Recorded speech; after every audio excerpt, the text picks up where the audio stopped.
Exciting rides, water slides, delicious food, live entertainment, and challenging games make amusement parks and attractions popular destinations for family vacations and leisure time activities.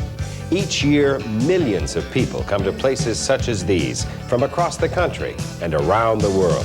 They come expecting to relax and have a good time, a safe time. That's where you come in. An important part of your job is to help assure the personal safety of each of our guests, as well as yourselves and your fellow employees.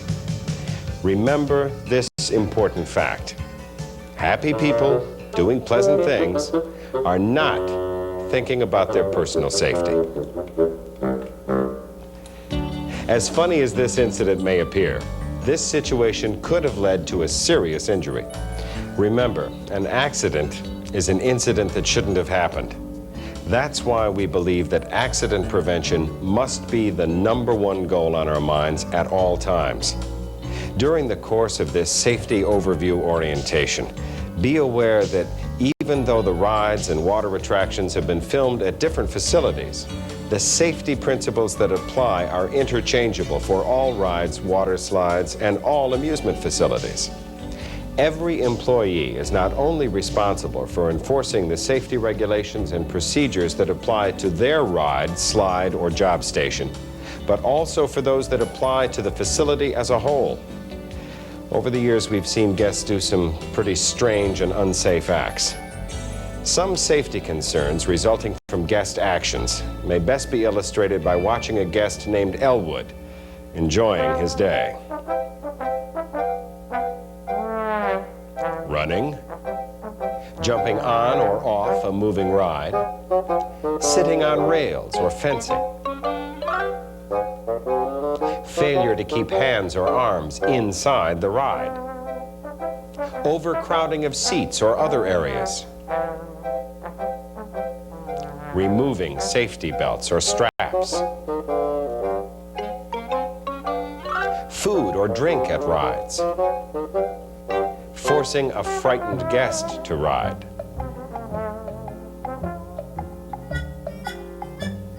intoxication or drug use,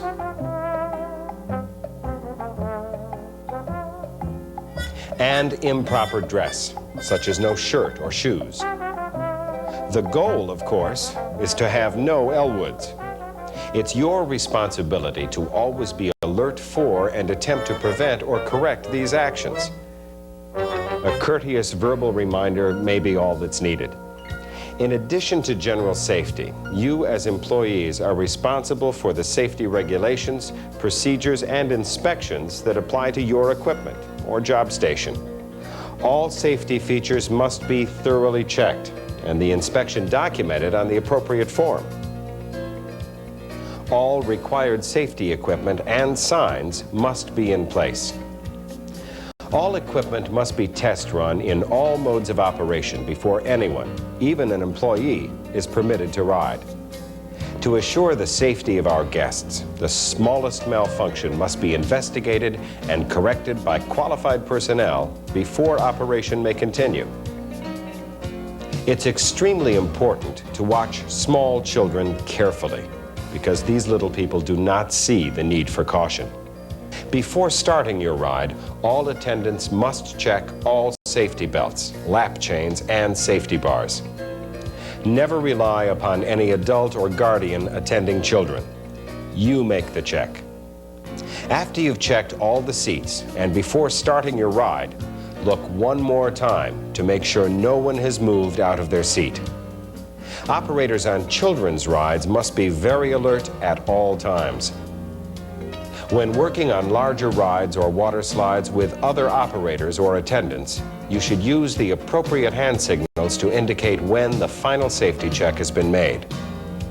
Many rides and attractions have a height limit for the protection and safety of our guests. So many children think tall, but this doesn't make them big enough to participate. Let's see how an alert operator handles a guest who is too short to ride. Hi there, how are you? Just a minute here, let me check his size. He's not quite tall enough for this ride. There are some smaller rides over in Kittyland that would be perfect. That's okay. He can ride. I'll take full responsibility. I'm sorry, ma'am. We can't change the rules. You need to be at least 54 inches to ride this ride. When interacting with a guest, you should instruct in a calm, sympathetic, but firm tone, using concern and courtesy. Remember, our guests are here to have fun, and they're not thinking about their personal safety. Where a required height is mandatory, tears, bribery, and threats must be ignored. If you have trouble convincing a guest, call your supervisor immediately. One group of guests that require special care and consideration are the handicapped. Where possible, take great pride in accommodating these very special guests to help ensure their comfort and safety. Access to rides and attractions for wheelchair guests will be discussed in your on-site training. But you should remember these important points when dealing with handicapped guests. 1, except for obvious courtesy, you should not assist in moving handicapped guests because each medical situation varies. You haven't been trained as to the proper lifting and carrying for every handicap. 2, some guests may not have the strength to participate alone and should be attended by at least one responsible person who is familiar with their limitations. Even so, if the ride is not suited for them, they should not be allowed to participate.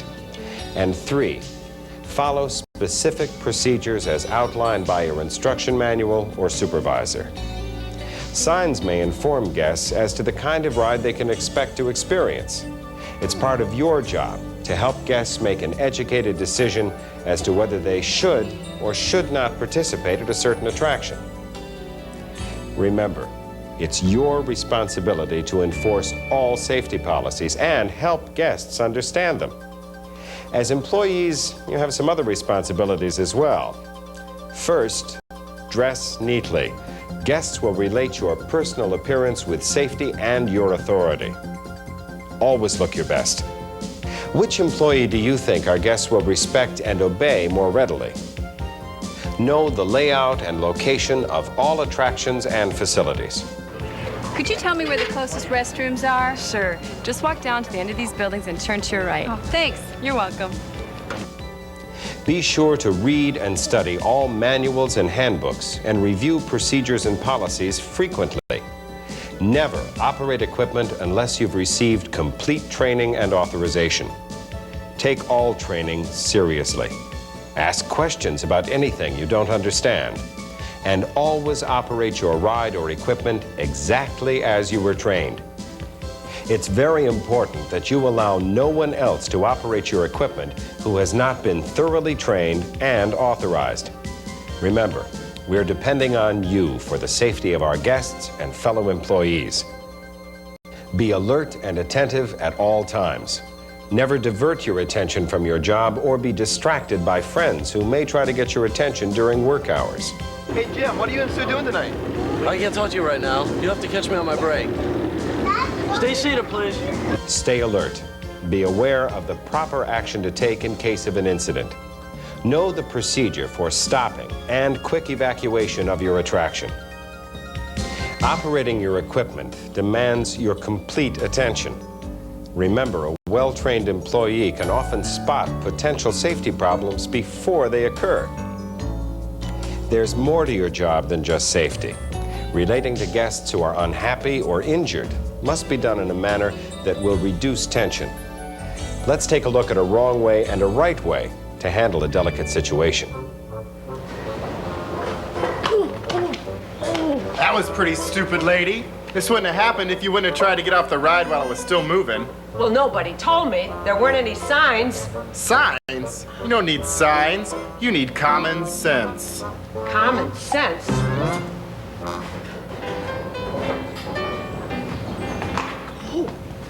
Are you all right, ma'am? Can you walk? That's all right. I think I just sprained my ankle. Here, let me help you over to that bench. I'll call someone from first aid to come over and help you. Thank you.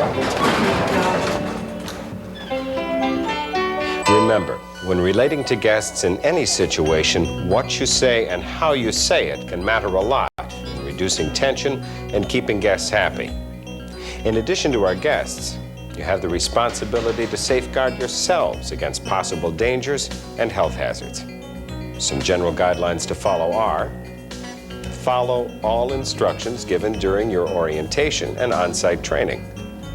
Make safety suggestions to your supervisor.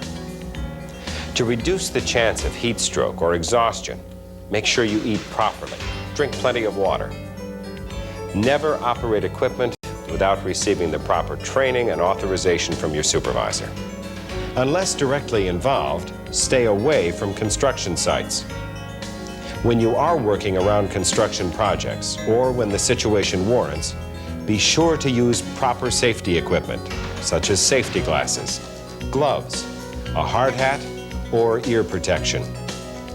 When working with chemicals or cleaning solvents, be sure to wear required protective attire, such as goggles and rubber gloves. Carefully read all labels and safety data sheets for chemicals and solvents that you may use while preparing your areas. Report all injuries, no matter how minor. Remember, our combined efforts will ensure a safe, clean, and pleasant environment for yourself, your coworkers, and our guests. For whatever attraction at which you're stationed, there will be daily housekeeping duties. These could be as small as wiping off seats or as large as cleaning a picnic shelter.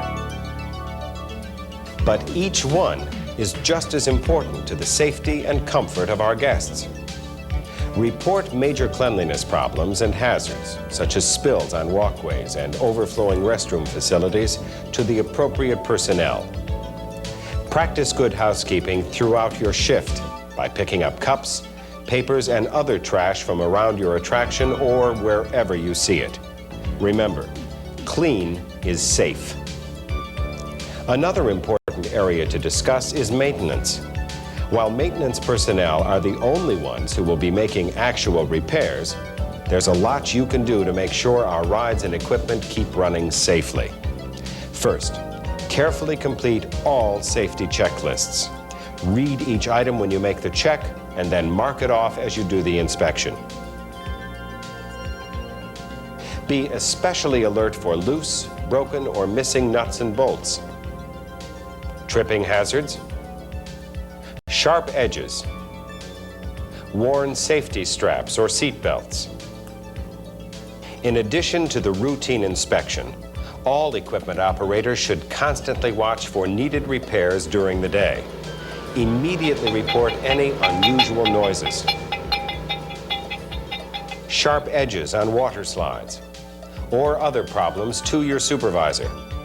Every employee, whether operating equipment or not, should look for common safety hazards such as bare electrical wires or improperly grounded plugs, spilled lubricants, and protruding objects. Never attempt to make repairs yourself. Maintenance personnel are the only ones trained and authorized to make repairs on mechanical or electrical equipment. If you're not trained to make the repair, do not attempt to make it. Emergency procedures for first aid, fires, power failures, and natural disasters must be learned thoroughly. Your quick response could help avoid a serious injury, especially in a major incident. Know the locations of all telephones nearest your workstation. Memorize the important telephone numbers. During an emergency, keep telephone conversations to a minimum so that other calls can be received. Become familiar with the locations and operation of all fire prevention equipment. There are different types of extinguishers for different kinds of fires.